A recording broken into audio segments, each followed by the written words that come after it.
सर्व मान्यवर बंधू आणि भगिनीनो, ज्या सभागृहामध्ये नेहमी विकासाच्या गावाला जाण्याच्या गोष्टी होतात, तिथे आज विनोदाच्या गावाला लोक जात आहेत, याचा सगळ्यात जास्त आनंद होतोय. आणि जिथे तारांकित प्रश्नांची चर्चा होते, तिथे हास्यांकित चेहरे पाहून मलाही आज आनंद होतोय. आज आचार्य अत्रे आणि पु ल देशपांडे ही मराठीतली दोन विनोदाची शिखरं असं म्हटलं जातं. श्रीम माटे असं म्हणत असत की माणूस गेल्यानंतर जितका काळ त्याची आठवण काढली जाते तितका काळ तो जिवंत असतो. महाराष्ट्राच्या वर्तमानातला असा एकही दिवस जात नाही की ज्या दिवशी आचार्य अत्रे आणि पु ल देशपांडे या दोघांची आठवण निघत नाही. नांदेडच्या नाट्य संमेलनाचे पु ल देशपांडे अध्यक्ष होते आणि आचार्य अत्रे ही त्या कार्यक्रमाला उपस्थित होते. त्यावेळेसच्या मराठवाड्यातल्या रस्त्यांची अवस्था मोठी बिकट होती. सगळीकडे प्रचंड खड्डे, धूळ. आचार्य अत्रे साहेब व्यासपीठावरती आले आणि त्यांनी सगळ्या राज्यकर्त्यांच्या वरती अक्षरशः कोरडे ओढले. म्हणाले, काय ही मराठवाड्यातली धूळ, या धुळीनच मी हैराण झालोय. आणि पुलं बोलायला उभे राहिले आणि म्हणाले, ज्यांनी आयुष्यभर सर्वांना धूळ चारली त्यांना या धुळीची एवढी भीती का वाटावी. ही धूळ आमच्या मराठी भाषेची आजोळची आहे. या धुळीतून छत्रपती शिवाजी महाराज, जिजाऊ राणी साहेब, संत ज्ञानेश्वर, संत एकनाथ ही मंडळी गेली आहेत. ही धूळ अंगावरती घेत असताना त्या महापुरुषांचं दर्शन घेतल्याचा भास आम्हाला होतोय. अत्रे साहेब, पैठण हे गाव आवडत नाही असा माणूस शोधून सापडणार नाही आणि पैठणी आवडत नाही अशी बाई शोधून सापडणार नाही अशा मराठवाड्यामध्ये आपण आलेला आहात. तेव्हा सभाशास्त्राचा नियम मोडून अत्रे साहेब उभे राहिले. त्यांनी पुलंच्या डोक्यावरती हात ठेवला आणि म्हणाले, मावळत्या विनोदानी उगवत्या विनोदाला दिलेला हा आशीर्वाद आहे. मी आता मरायला मोकळा आहे. इथून पुढे महाराष्ट्राला हसवण्याचं काम तुम्ही करायचंय. खरं तर माणूस ज्या वातावरणामध्ये वाढतो त्या वातावरणाचा एक परिणाम त्याच्या व्यक्तिमत्वावरती होत असतो. आचार्य अत्रे हे सासवडचे. एकीकडे ब्रह्मदेवाच्या कमंडलूतून निर्माण झालेली करा नदी, दुसरीकडे पराक्रमाचा पुरुषार्थ सांगणारा पुरंदर किल्ला, तिसरीकडे सोपान देवाची वीणा आणि चौथीकडे जेजुरीचा खंडोबा, असा जो एक भक्ती शक्ती योग अत्र्यांच्या वाट्याला आला. त्यामुळे आयुष्यात सगळ्या चांगल्या गोष्टींच्या वरती मनापासून भक्ती करायची आणि सगळ्या वाईट गोष्टींचा सर्व शक्तीनिशी सामना करायचा, हे सामर्थ्य तिथल्या वातावरणाने त्यांना दिलं. खरं तर लहानपणीच हा मुलगा मोठेपणी विनोदी लेखक होणार हे जणू ठरूनच गेलेलं होतं. लहानपणी अत्र्यांचा आणि त्यांच्या मित्रांचा काय उद्योग असायचा, दिवाळीच्या दिवसामध्ये ज्या वाया गेलेल्या फटाकड्या आहेत त्यातली दारू काढून ती आजोबांच्या बिड्यांमध्ये भरून त्याचा भुईनळा होताना पाहणं, हा अत्रे आणि त्यांच्या मित्रांचा एक आवडता उद्योग असायचा. आणि पूर्वी प्लेगची साथ आल्यानंतर उंदीर मरून पडत असत आणि मग पुण्यामध्ये प्लेगची साथ आली, पुण्यातल्या शाळांना सुटी मिळाली. मग अत्रे आणि त्यांच्या मित्रांना वाटलं की पुण्यातल्या मुलांना शाळेला सुटी मिळते तर सासवडच्या मुलांना का नाही. मग अत्रे आणि त्यांच्या मित्रांचा एकच उद्योग, शेतामध्ये जायचं, उंदीर पकडायचा, तो मारायचा आणि मुख्याध्यापकांच्या खोलीमध्ये आणून टाकायचा. दुसऱ्या दिवशीपासून शाळेला सुटी. अत्र्यांनी सांगितलं की एका अतिशय गंभीर प्रसंगाने मला विनोदी लेखक केलं. अत्रेंचे काका हे मामलेदार होण्यासाठी पुण्याला निघालेले होते आणि पुणे ते सासवड किती अंतर, 35 किलोमीटर. त्यावेळेला काही एसटीची सुविधा नव्हती. बैलगाडी जुंपली गेली, त्याला तट्ट्या बांधला गेला, सगळं सामान आतमध्ये टाकण्यात आलं आणि आपला मुलगा पुण्याला जाणार या भावनेने अत्र्यांच्या आजीला इतकं रडू फुटलं की त्या जोर जोरात रडायला लागल्या. हे पाहून घरातल्या इतर बायकाही रडायला लागल्या. बायकांचं एक बरं असतं की एकीच्या डोळ्यात पाणी आलं की सगळ्यांच्या डोळ्यामध्ये पाणी येतं. आणि अत्र्यांनी लिहिलंय की ते बायकांचं रडणं पाहून मग त्या गाडीवानांनाही रडू आवरेना, तोही हमसून हमसून रडायला लागला. आणि हे रडवेलं दृश्य पाहून बैल जे खाली बसले ते पुन्हा उठलेच नाहीत. आणि जे काका मामलेदार होण्यासाठी पुण्याला जाणार होते ते तलाठी बनून आयुष्यभर सासवडलाच राहिले. या एका प्रसंगाने अत्र्यांना विनोदी लेखक केलं. आणि मग पुढे अत्रे पुण्याला आले आणि अत्र्यांनी लिहून ठेवलंय की त्यावेळेसचं पुणे, आपल्याला माहिती आहे पुलंनी असं म्हटलंय की पुण्याच्या प्रत्येक गल्लीमध्ये आंतरराष्ट्रीय ख्यातीचा एक माणूस त्यावेळेला राहत होता आणि ते खरंच होतं. अत्र्यांनी लिहिलंय की गायकवाड वाड्यामध्ये टिळक नव्हते, पण त्या वाड्यावरून जात असताना टिळकांचा एक संस्कार होत होता. कसबा पेठेतील कोणकरांच्या वाड्यावरून जात असताना शिवराम महादेव परांजपे कुठल्याही क्षणी त्यांचं दर्शन घडू शकेल असं वाटत होतं. आणि फर्ग्युसन रोडवरून नामदार गोखल्यांची भेट कुठल्याही क्षणी होऊ शकत होती. असा त्या गावाचा एक संस्कार होता. पण अत्रे म्हणतात की मी दुसऱ्या कुठल्याही शाळेमध्ये गेलो असतो तरी प्रांत किंवा कलेक्टर झालो असतो, पण मी भावे स्कूलमध्ये गेल्यामुळे विनोदी लेखक झालो. कारण तिथे शिक्षण आणि अभ्यास सोडून सगळ्या गोष्टी चालत होत्या. तिथे येणाऱ्या विद्यार्थ्यांचं सरासरी वय हे 20 वर्ष होतं. त्यामुळे अनेकदा शिक्षक कोण आणि विद्यार्थी कोण हेच कळायचं नाही. एकदा एक शिक्षक शाळेमध्ये उशिरा आले तर मुख्याध्यापकांनी त्यांनाच पोर्चमध्ये 2 छड्या दिल्या. आणि मग ते स्टाफ रूम मध्ये आल्यानंतर इतर शिक्षकांना म्हणाले की अहो मला मुख्याध्यापकांनी पोर्चमध्ये 2 छड्या दिल्या. मग इतर शिक्षक म्हणाले अहो तुम्ही त्यांना सांगायचं मी इथे शिक्षक म्हणून काम पाहतो. ते म्हणाले मी तोंड उघडणार. तेवढ्यात ते म्हणाले की तोंड उघडशील तर आणखीन 2 छड्या देईन. त्यामुळे मी काही या भानगडीमध्ये पडलो नाही. आत्र्यांचं वैशिष्ट्य असं. शेवटी या विनोदकारांच्या जीवनातून काय शिकायचं? तर आत्र्यांनी पदवी घेतली आणि त्यांना नोकरीची आवश्यकता होती. आणि मग त्यांना कुणीतरी सांगितलं की मुंबईला जे सँडहर्स्ट हायस्कूल आहे तिथे तुम्ही जा. तिथे अत्रे आले. आल्यानंतर तिथे जयकर नावाचे प्राचार्य होते. त्यांनी अत्र्यांना सांगितलं आमच्याकडे चिठ्ठी चपाटी वशिला काही चालत नाही. तुम्ही वर्गामध्ये जायचं, मुलांना शिकवायचं. मुलं जर 60 मिनिटं शांत बसली तर तुमची नोकरी पक्की. दादा आज जर हा नियम लागू केला तर 7वा वेतन आयोग घेतलेल्या निम्म्या शिक्षकांना घरी जावं लागेल. अशी एकूण सगळी परिस्थिती आहे. कारण मुलांना शांत बसवणं फार अवघड आहे. आणि अत्र्यांनी तो अनुभव लिहिला. वर्गामध्ये गेले आणि अत्र्यांनी लिहिलंय वर्गामध्ये 60 मुलं, 60 गुणिले 2 120 डोळ्यांचा राक्षस आपल्याकडे बघतोय म्हटल्यानंतर पाय लटलट कापायला लागले. पण अत्र्यांनी डॅफोडिल्स नावाची कविता उत्तम शिकवली आणि मुलं शांत बसली. बाहेर आल्यानंतर जयकर म्हणाले तुमची नोकरी पक्की. अत्र्यांनी लगे मित्रांना फोन केला. माझी नोकरी पक्की झाली आहे. मी आज तुम्हाला पार्टी देणार आहे. तर तिकडून मित्र म्हणाले आज आम्हीच तुला सांत्वनपर पार्टी देणार आहोत. कारण तुला ज्या शाळेत नोकरी मिळाली तिथे 3-3 महिने पगारच होत नाहीत. त्यामुळे येणाऱ्या सगळ्यांना सांगितलं जातं की वर्गामध्ये जा, शिकवा, मुलांना शांत बसा. आणि अत्र्यानं तो अनुभवला. पहिल्या महिन्यामध्ये पगार नाही, दुसऱ्या महिन्यामध्ये पगार नाही. पण निराश होतील ते अत्रे कसले. एके दिवशी असेच बसलेले होते शाळेमध्ये. तितक्यात समोरच्या शाळेतून एक शिक्षक आले आणि मुख्याध्यापक कोण आहे इथे असं अत्र्यांना त्यांनी विचारलं. अत्रे असे बसलेले होते की ते मुख्याध्यापकच आहेत असं वाटत होतं. आपण कसे बसतो याच्यावरती खूप गोष्टी अवलंबून असतात. इंजिनियरकडे बघितल्यानंतर कळतं की इमारत किती वर्ष टिकणार आहे. डॉक्टरांच्याकडे गेल्यानंतर कळतं की आपण बरे होणार आहेत की नाही. डॉक्टरच हे किडकिडीत असतील तर पेशंटला वाटतं हे अगोदर जात आहेत का मी अगोदर जातो. त्यामुळे आपल्या व्यक्तिमत्वाचा, अत्र्यांच्या व्यक्तिमत्वाचा प्रभाव इतका होता. आणि मग अत्र्यांनी त्यांना विचारलं की का तुम्ही आलाय तिकडे. तर ते म्हणाले माझी आत्ताच समोरच्या शाळेमध्ये मुख्याध्यापकांच्या बरोबर भांडणं झाली आणि मी तडक राजीनामा देऊन इकडे आलोय. मला नोकरी पाहिजे. अत्रे म्हणाले आपण 5च मिनिटं बसा, मी आपली मुलाखत घेतो. अत्रे तिथून बाहेर पडले, समोरच्या शाळेत गेले, मुलाखत दिली आणि आपली नोकरी पक्की करून टाकली. नाहीतर दुसरे कुठले तरी शिक्षक असले असते तर म्हणाले असते आता दादांकडे जातो, पत्र घेतो आणि मग काहीतरी संस्थेला विनंती करतो.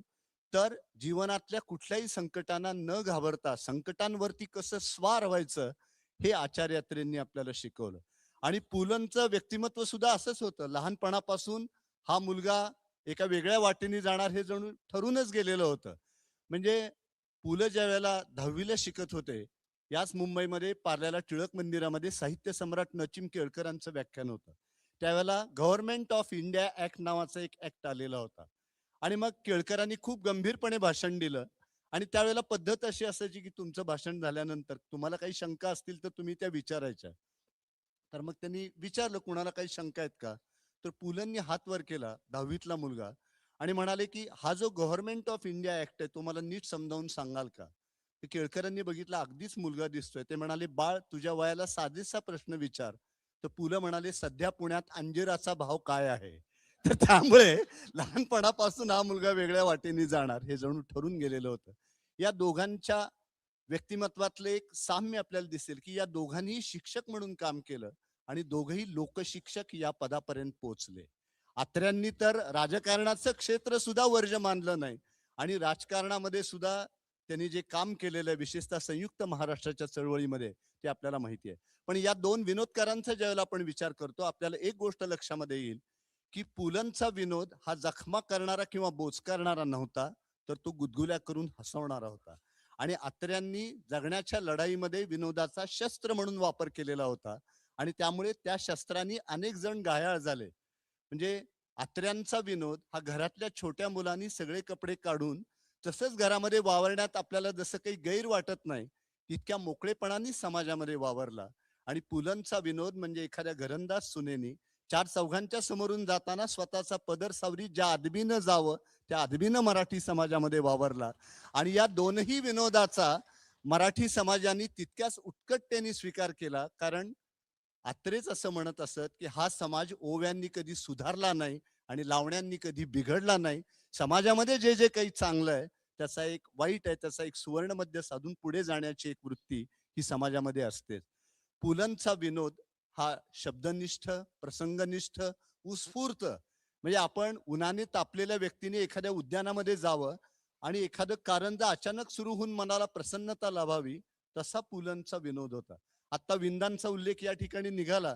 आदरणीय देवाभाऊ, या महाराष्ट्रामध्ये मराठी कविता खेड्यापाड्यापर्यंत पोहोचवण्याचं काम कुणी केलं असेल तर ते विंदा करंदीकर, मंगेश पाडगावकर, वसंतराव बापट. या तिघांच्या कवितांचे ज्यावेळेला 500 प्रयोग पूर्ण झाले काव्य वाचनाचे, त्यांचा पुलंच्या हस्ते सन्मान झाला. तर पुलं आपल्या भाषणामध्ये म्हणाले की मला लोक विचारतात हे 3 कवी कसे आहेत. मी त्यांना सांगतो की हे तीनही कवी उत्तम आहेत. फक्त ट्रिपल डोस घेतल्याशिवाय यांची कविता ऐकायला मिळत नाही, कारण तिघांनाही एकदम बोलवावं लागतं. आणि यांची जे स्वभाव आहेत ते मानधनाचं पाकिट मिळाल्यानंतर लक्षात येतात. पाडगावकर कवितेच्या नादात असतात, ते पाकिट खिशात ठेवून देतात. वसंत बापट पुण्यातले कोकणस्थ आहेत, त्यामुळे ते खिशात आत हात घालून आतल्यात पाकिटातल्या नोटा मोजतात. आणि विंदा करंदीकर पक्के कोकणस्थ असल्यामुळे ते सगळ्यांच्या संयोजकांच्या समोर पाकिट उघडतात, नोटा मोजतात आणि म्हणतात उगाच तुझी एखादी नोट जास्त यायला नको. हे त्यांच्या स्वभावाचं जे वैशिष्ट्य आहे ते इतक्या मार्मिकपणाने पुलंनी त्या ठिकाणी सांगितलं. आज साहित्य संमेलन भरवायचं म्हणजे काय करायला लागतं आपल्या सगळ्यांना माहिती आहे. पण पश्चिम महाराष्ट्रातली माणसं फार हुशार. सत्यजित जी आज या ठिकाणी उपस्थित आहेत, विट्याला पहिलं ग्रामीण साहित्य संमेलन तिथल्या संयोजकांनी भरवलं आणि त्याला पु ल देशपांडे अध्यक्ष होते. आणि संयोजक इतके हुशार, त्यांनी एका महसूल संचालकालाच स्वागताध्यक्ष करून टाकलं, म्हणजे पैशाची अजिबात चिंता नाही. आणि मग पुलंच्या शेजारी त्यांना बसवलं उद्घाटनाच्या वेळेला. आणि मग ते महसूल संचालक म्हणाले की अहो पुलंच्या सारखा इतका महान विनोदकार इथे बसलेला आहे आणि तरी मला का बोलवलं. तरी सांगतो म्हणाले की आमच्या वृक्ष खात्यामध्ये सुद्धा काही गमतीशीर गोष्टी घडतात. आमच्या खात्यातल्या काही माणसांची मी ग्रामीण भागामध्ये बदली केली, त्यात महिला होते, पुरुष होते. त्यांनी ती बदली रद्द व्हावी यासाठी लिहिलेला अर्ज मोठा गमतीशीर होता.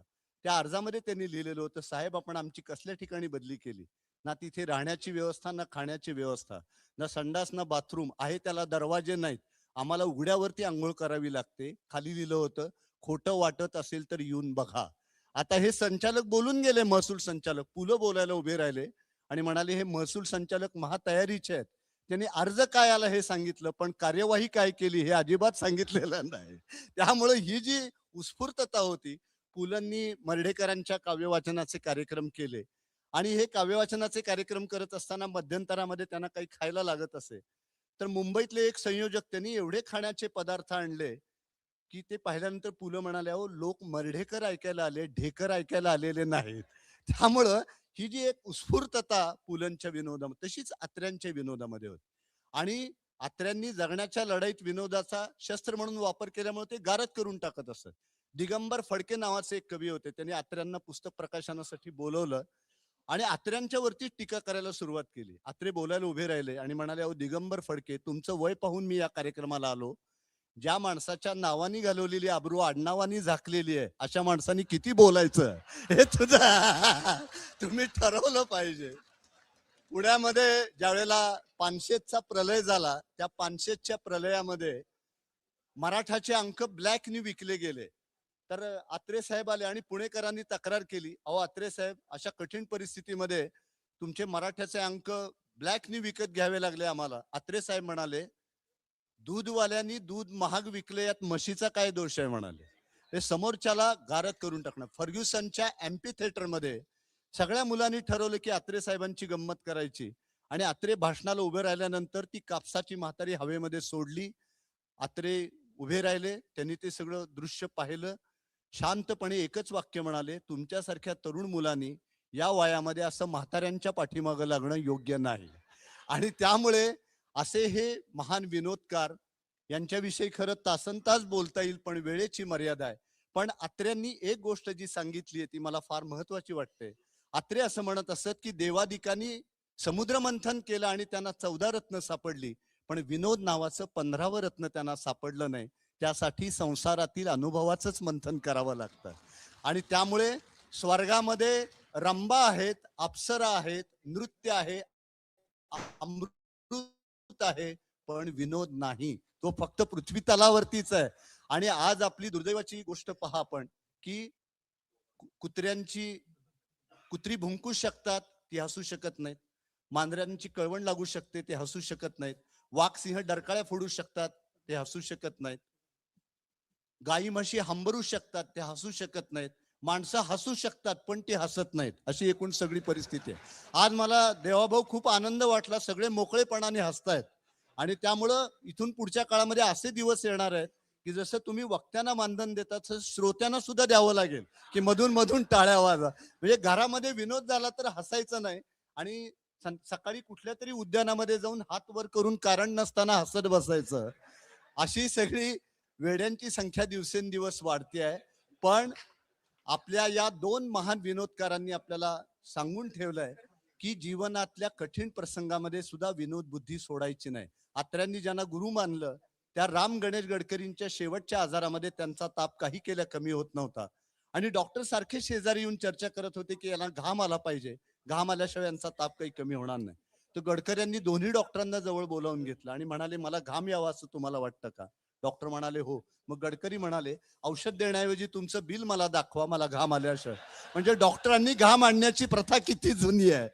सांगायचा उद्देश एवढाच की विनोद बुद्धीची ढाल हातामध्ये असली आणि अंगात रसिकतेचं चिलखत घातलं की जीवनातल्या सगळ्या संकटांना हसत सामोरं जाता येऊ शकतं. हाच एक संदेश या दोन विनोदकारांनी दिलाय. आज उत्तम विनोद निर्माण होतोय, पण तो पचवण्याची समाजाची शक्ती क्षीण होते की काय अशी भीती वाटते. त्यामुळे विनोद बुद्धी क्षीण होणं आणि हास्य लोपणं हे समाजाच्या सांस्कृतिक अधोगतीचं लक्षण मानावं लागेल. त्यामुळे हे सभागृह हास्याने दणाणलं पाहिजे, ही तुमची जबाबदारी आहे, हे मी या निमित्ताने आवर्जून सांगतो. आणि अत्र्यांचा एक संदेश सांगून माझ्या भाषणाला विराम देतो. अत्रेंनी त्यांच्या मी कसा झालो या पुस्तकाच्या शेवटी असं म्हटलंय की एखादं मांजर जसं खिडकीतून डोकावून पाहतं ना, तसं जीवनाच्या खिडकीतून मी डोकावून पाहत आलोय. एखादं मूल जसं शाळेमध्ये रमत गमत जातं ना, तसं जीवनाच्या शाळेमध्ये मी रमत गमत चाललोय. मला एखादं फूल दिसलं त्याच्यावरती मी कविता केली, मला एखादं मूल दिसलं त्याला मी गोष्ट सांगितली, मला बोके संन्यासी दिसले मी त्यांची टर उडवली, मला महापुरुष दिसले मी त्यांचा जय जयकार केला, मला दुःखी माणसं दिसली मी त्यांना विनोद सांगितला. जे जे उत्तम उदात्त उन्नत महन मधुर ते या जगामध्ये जे जे काही चांगलं आहे ते सगळं मला मिळावं. त्यामुळे ही विनोद बुद्धीची आणि हास्याची कास आपण सोडणार नाहीत अशी प्रार्थना आणि प्रतिज्ञा आपण आज मराठी भाषा गौरव दिनाच्या निमित्ताने करूया, एवढीच अपेक्षा व्यक्त करतो आणि आपली रजा.